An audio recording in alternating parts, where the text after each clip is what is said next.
On today's show, we're diving into the weird and wonderful world of the social media algorithms. Welcome back to JFDI with the two Lauras, our weekly podcast where we talk about all things related to working in social media, from marketing tips to pricing advice, content inspiration to rants about Instagram updates. We're here in your ears every single Tuesday, and we're also now on YouTube. So if you are watching us on YouTube, lovely to have you join us. Excuse the state of us. In this episode, we are diving into a juicy bit of strategy that way too many people overlook. How to train the algorithm about your content so it shows it to the right people. Because yes, primarily you are creating content for your audience, for actual humans, but everything that you post also sends signals to the platforms themselves. And if those algorithms don't know what you do, who you help, or what you're an expert in, your content won't land in the right feeds. But before we get into it, we would love to hear from you. So if you're watching on YouTube, do drop us a hello in the comments. And if you're listening in the car or maybe you're out walking, come back over to Instagram later on and let us know what part you enjoyed the most and ask us any questions. Okay, so on with the show. Right, I think we need to start this episode by being very clear that what we're going to be talking about is algorithms, but we are very clear that your content needs to speak to humans first. So always humans first, what we're saying second, okay? And it has to be created with them in mind. But what we're going to say today kind of sprinkles the algorithm on top so that the algorithm knows what to do with your content, who to show it to, right? So when we're coming into this, remember what the platform's aim is.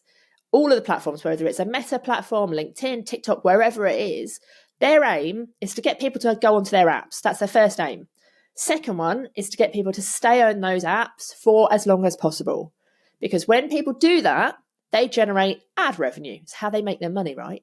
So it's in your interest to create content that the algorithms can then show to people to stay on the platforms, okay? It's in their interest to get your content in front of the right people who want to see that, because then they'll stay on the platform for longer. But if they can't do that, if they don't understand what your content is or what your channel's about or who you want to show your content to. So that's why people don't get the reach that they want, because the algorithm's like, I don't really know who to show this to, or I'm going to show this to the people who I think I need to show it to, and then they don't resonate and they're like, yeah, okay, so either it thinks, well, they're the wrong people and can't be asked to go and show it to other people, because I'm sure that's the kind of conversations it has with itself. Or it's like, okay, I've shown it to who I think is the right people. They don't give a shit about it, so they're probably going to leave the platform. So let's not show it to any more of those people in case they close the app. And then it stops them from showing it, right? So you just have to think about that all the time. Is this serving the purpose of the platform and of the humans who you want to see it, right? It's kind of twofold. Whether we like it or not, we have to think about what the platform needs and wants from us. Yeah. Like, I know everyone has this, oh, well, don't like Meta. My content doesn't get seen anymore. Like, I get it. I get that it's frustrating. But if you then try to work against it, you're not going to help. You've got to kind of think, what does the platform need me to do? And at the end of the day, they want your audience to be online for as long as possible. Yeah. And so it's things like, how long is somebody watching that video? That will tell them that content is useful. How long are they spending reading a caption? That will tell them that people like it. Yeah. Are they engaging with it? Are they saving it? Yeah. Are they saving it? Are they sharing it? Are they commenting? All of those things tells the algorithm, okay, yes, I've shown this post to the right people because they're engaging with it and they're staying on the platform for longer. Woohoo, this is a win. And so therefore it kind of starts to learn about what your content is. So let's talk about then how the algorithm kind of learns, so that you can understand what sort of things you need to do. So if you think of the algorithm that it's learning, think if you've ever had a puppy, right? Laura and I both had puppies, nightmare. But when you're training a puppy, you have to be consistent. You have to repeat your message all the time. You have to be really clear. You have to say the same thing every time. So if you want them to sit, you have to use the word sit. You can't keep saying sit down or sit over there, or you have to use the same words. It's repetition. Seat. Exactly. Take a seat. It has to be really specific, and you have to keep repeating it because that's how it learns, right? So if you think about training the algorithm like training a puppy, it's about repetition, it's about consistency, it's about clear signals.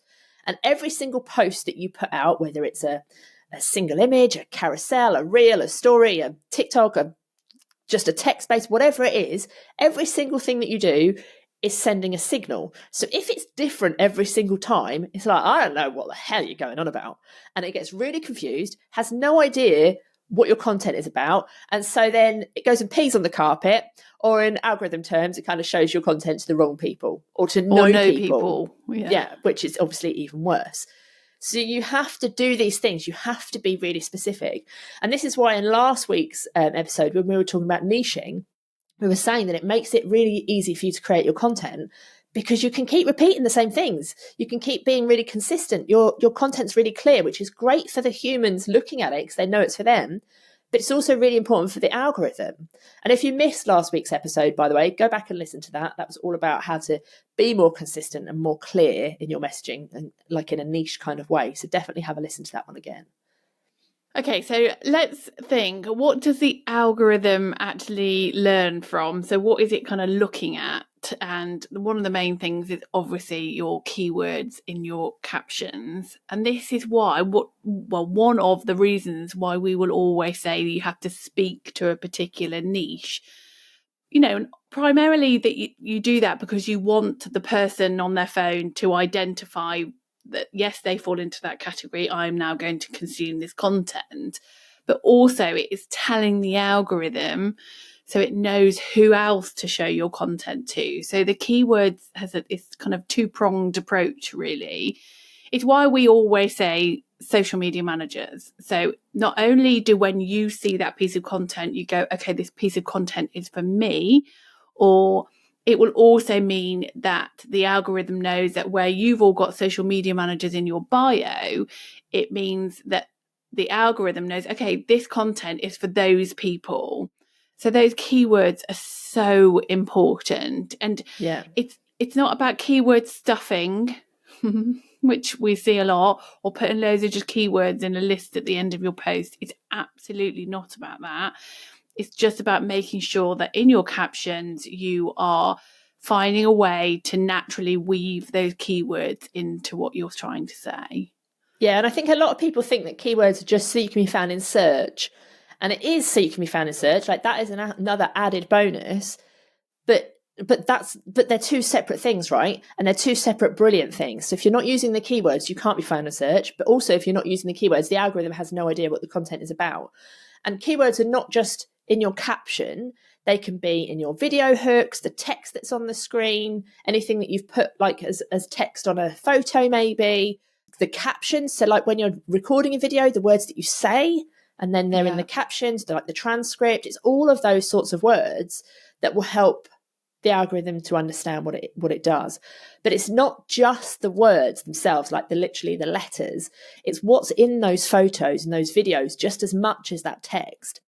So, you know, literally what is in that photo that's in or that video that's in your B-roll, that will help the algorithm to understand what it is that you're doing. So if you're a business speaking to businesses, the videos you use, you make sure it doesn't confuse what the algorithm is kind of trying to understand. So for example, like let's say that you're a social media manager who works with lawyers. I know that's very different to my usual example of greengrocers, but let's say you work with lawyers and all of your B-rolls you take in the gym. You're on your running machine, maybe you've got a gym behind you, whatever it is. What you say in the caption confuses the algorithm because it's like looking at the video going, okay, she's in the gym, she's doing running, whatever. This must be fitness content. But then she's talking about this in the caption. So like, I don't really know who this is for. And then that gets confusing. Because the way you describe it then, it's like there's someone sat there. The algorithm is a person making these decisions. And it's not. The algorithm is AI. A computer. It's machine learning. So they're not going, oh, okay, I get it. This person's just in the gym, but they're wanting to speak to. There's no interpretation. It's fact. Yeah. So you have to just make sure that you are being really clear, which keeps coming back to just being very clear about who you're trying to appeal to. Now, if you were trying to appeal to fitness businesses and you're in a gym, perfect. That kind of might be shown to people, especially if you were in the gym, but you've got maybe a laptop in front of you or an iPad, because that's kind of adding a little bit more nuance to it. So it's like, okay, maybe it's the business owner who owns the gym then it can kind of understand that a bit more. So just think about what is in the background of those videos. And if you are recording your content in the gym, I mean, well done you for getting out to the gym. First of all, you'll never see us doing that. But secondly, speak for yourself. When was the last time you recorded any content in the gym? Or is it because the algorithm doesn't want you to? Is that your excuse? I don't need to, because social media managers don't go to the gym, right? Yeah, love it. Okay. And now I've completely forgotten what my point was. So moving on. Sorry, that was my fault. Basically, I love it. Don't film content in the gym. Don't go to the gym. You have our permission not to go. Anyway, it's that time of the day where I need to crack open a Coke. Right, moving on. So it learns from what you're saying in your content, what's in the videos, the photos, all of that stuff. It also learns from what is in your bio and what is in like the name field, etc. And like, you know that this is important for search already, but it's all of these little pieces that helps the algorithm to understand, right? Because those sorts of things, like we said earlier, where Laura said, you know, if we've got social media managers in our content and you've got social media manager in your bio, the AI can kind of put those two pieces together and think, okay, these are similar. You know, this content is for social media managers. This is a social media manager. Let's show them that. So your bio and your name field have to be really clear about what it is you do, etc. And the same goes for your clients, like theirs needs to be as well. So it can teach the algorithm like what the platform's about. And if you have got mixed messages on there, sometimes it can be confusing as to what to put in your bio. Yeah, and I think sometimes can think about, let's put loads of emojis because it looks pretty. Let's think about how it looks, or let's, you know, try and be really funny. Which I get, like, but you've got to remember the purpose of what you're trying to achieve, and therefore is chucking a load of sparkly emojis in your name actually going to help you. So definitely bear that in mind when you're next renaming yourself. Yeah. The other thing is your alt text. So if you're using videos and photos and you've got alt text, so it describes it to somebody who's using a screen recorder, that is, again, what we know is telling somebody what's in the photo, because it's telling somebody who's using a screen recorder. So it's also telling the algorithm what's in it, right? So this is, though it is mostly for accessibility, if you're describing what's in that video or that image to a human, you're also describing it to the algorithm. So it's not about keyword stuffing and putting loads of keywords about who this post is for. It's about saying literally what this post is, who is in it, what it looks like. You know, it's a blue sky with a person with a red jumper on. You know, it's being really specific, and then it kind of understands what it is. And that is somewhere that people often go wrong and just put loads of keywords in. Please don't do that, because that is so bad for accessibility. Yeah, it's awful. There's also hashtags, and obviously this is going to vary depending on which platform you're on, but they are still relevant. Yes, you could maybe argue, well, people don't follow hashtags anymore, and maybe they don't, who knows, but they still can be used as a signal to that algorithm if you are using it smartly. So I think without a doubt, keywords probably supersedes now the hashtag, but I still think it's important, and it's an opportunity for you to be able to use some kind of descriptive keywords or keywords that strategically will align you to the right people to help that signal to the algorithm. Yeah, definitely. The other thing is like the tone of your content. So is your content really professional? Is it really funny? Is it really woo-woo? All of that kind of builds up this picture so that the algorithm knows who to show your content to. So for example, if you're like on Instagram and you come across a really funny post and it's really funny and you engage with it, chances are you're going to probably see more funny content, because you've told the algorithm, I like this because it's funny. So then it's like looking at all of what's in it. Okay, why they like it? They see all these points that are like the same points that are in other content that, okay, they're also saying these kind of things. There's also lots of emotions and emojis and exclamation marks and what have you. So this is similar. So it's a similar vibe. Or if you're like, look, you're often mentioning meditation and journaling, those sorts of people will probably look at more content about meditation and journaling and woo-woo stuff. And that, again, teaches the algorithm. So it's all kind of putting this picture together. So just have a think about all of that. And this works on every single algorithm-based platform. The AI is learning constantly, because it has to learn, what is this content? Is this going to make people stay on the app longer if I show it to the right people? If it's not, I'm not going to show it. So you have to teach it that stuff. And it's on, it's the same. LinkedIn, TikTok, Instagram, Meta, wherever it is, it's the same. Snapchat. Oh, yeah. We don't mess on that one. Anyway. I think it just on that, it's all, I think sometimes we forget, we think, there's us and maybe a handful of other people putting content out there every day. There is millions, probably billions of pieces of content being put out on all the platforms. So they have to find a way to make sure that piece of content goes to the right people. So these signals are so important to help them to work for you. They're trying to make your experience and your audience's experience the most positive. They're trying to show them the content that they want to see. And they're doing that by using all of these kind of signals. So how the person behaves versus how your signals you're providing. So the two can connect in the middle, and then hopefully the right people see the right content. And obviously it's going to get it wrong, but you see it all the time, particularly on like Facebook. You see these like round robin things going, you don't see my content anymore, so I've been told that if I do this, all you've got to do is engage with the content that you want to see.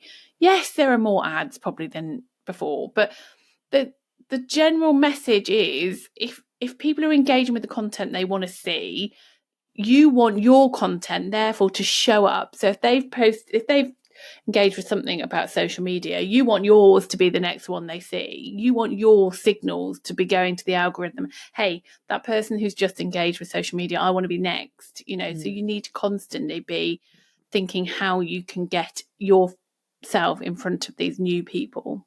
Yeah. And it's not just for you. This was for your clients as well, right? Yeah. So we asked our Inner Hub members what kind of industries they work with, so we could give you some examples for this, because otherwise I would just go down my greengrocer alley, which we don't want to do. Silk pillowcase. Silk pillowcases, all these random things that we come up with. So here's some examples, right? If your client is a nutritionist, and you're probably doing a lot of this already, but if you're just really intentional, so your content should consistently include language that helps the algorithm to understand that you're a nutritionist. So it might be things around gut health, energy, food, freedom, all of those sorts of things. And then the videos and visuals and all of that stuff should align with that. If you work with business coaches, your content might be filled with words like leads, scaling, profit, revenue, systems, those sorts of things. And then your content would look like a business account. So there might be photos of the person with a laptop. You might be literally sitting at a desk. Maybe you're on podcasting, those sorts of things. So it's not like a lifestyle blog where the person's on holiday on a yacht this time, and then they're turning left on the plane, and there's all that speaks to a totally different type of person. And that means the algorithm's like, okay, I'm looking for travel kind of people. So, you have to be really clever in what you're doing, because it's not, although your humans are first, it's not just about the humans. Yeah, you have to remember about the algorithm. Maybe it's a fashion brand. Someone said they work with a fashion brand, and you might already be posting really good photos already about the clothes. So that kind of teaches the algorithm stuff already. But you could add keywords like capsule wardrobe, slow fashion, everyday staples, transitional outfits, flattering styles, those sorts of things. So that's like, okay, this really is a fashion brand. It's not, they don't just sell t-shirts. They sell t-shirts that are part of a capsule wardrobe. Right, so it understands those sorts of things. And then my final example is not greengrocers. If you are doing like a beauty product brand, your content might have phrases like hydrated skin, natural glow, clean beauty, anti-aging, wrinkles, cruelty-free skincare, vitamin C, collagen, those sorts of words. And of course, your visuals would line up with that. They might have videos of applying those things. They might have before and afters. They might have UGC of people using products, talking about those with those sorts of words in the videos, right? So just think about how all of that ties in. Now, everything I've just said is probably stuff you would do for a human anyway. But you just have, if you just think about it, okay, when I'm writing this caption, have I actually said any words in here that will tell the algorithm what I've done? And quite often, I will write a caption for our Instagram or something, and I think, okay, this caption is great for our audience. And then I'm like, hang on a minute, I haven't said this word social media manager or the word social media management. Let me just go and see where I can fit that in, because then that's telling the algorithm who it's for, right? So just think about those things. And this works. I think this isn't just us saying this. You could go on your phones, open them up, go and engage with stuff, go search with stuff, just go see what's in your feed. And you will start to see, if you think of it in a more, like with your business head on, with your data head on, don't think of it as just someone scrolling on your phone. Think about, hang on, why am I seeing this piece of content? All these signals. Yeah, what have I done before or after? Yeah. Because when people go, oh my God, have you seen that I've got this piece of content, they must be listening to me. They're not listening to you. They're just like on it with with the signals that you are providing. You know, it's that hover time. But people are, I don't like anything. I'm only a lurker. But actually, if you hover on something, TikTok's perfect for that, isn't it? Like you hover on something or you hesitate when that's saying they like this, and then suddenly you get more of those. It's why my feed is full of, horse farrowers, what are they called? Farrier. Yeah. Farrier, that's it. And it's not because she's looking at the horses. Anyway. Sometimes I am. But it's not just learning about you from what you're doing on the platform either, is it? If you're like on a Meta platform, for example, it's also learning about what websites you've been on, because, you've been tracked by the pixel. So that's also teaching the algorithm stuff. So think about all of that stuff too. So, they were listening to me because they knew that I was interested in buying some toothpaste. I haven't looked at any toothpaste on social media. No, but you just added it to your basket in your Ocado shop. Yeah. It's like, come on. Just think about it from that perspective.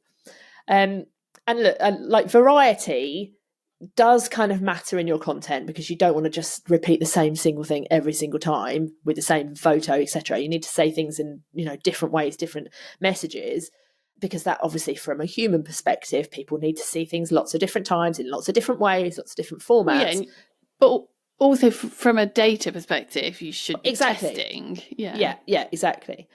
But it needs to be consistent. Like from a data perspective too, it needs to be consistent of those things that you're saying. Because then you're learning, your audience is learning, the algorithm's learning, everything's kind of working together, and you're not confusing it by saying, you've done loads of great content that's about you being a social media manager, and then suddenly you're posting about your 2-week cruise, and now everyone thinks, hang on a minute, is this a travel account? It's confusing. It's just confusing for everybody. Yeah. So have a think about that. So a bonus tip for you before we finish: if you are doing all of this stuff that we've talked about in your organic content, and you're doing ads for your clients, your ads will already be miles ahead, because the algorithm will already understand what that account is about. It will already understand who the audience is. So then if you're using Advantage Plus audiences, those can work better because they already know who the content needs to go to.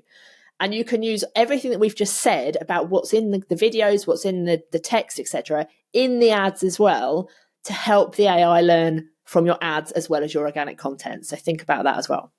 Love a bonus tip. Yeah, love that one. Okay, so before you hit publish on that next post, I want you just to ask yourself, would a stranger scrolling know what I do from that post? Would the algorithm know who that post is meant for? Do the visuals and text align, or are they confusing the algorithm? And have I used the keywords very naturally and very clearly so the content still works as a human? There's no keyword stuffing. Definitely. Oh, I love this episode. I hope this was helpful to you as well.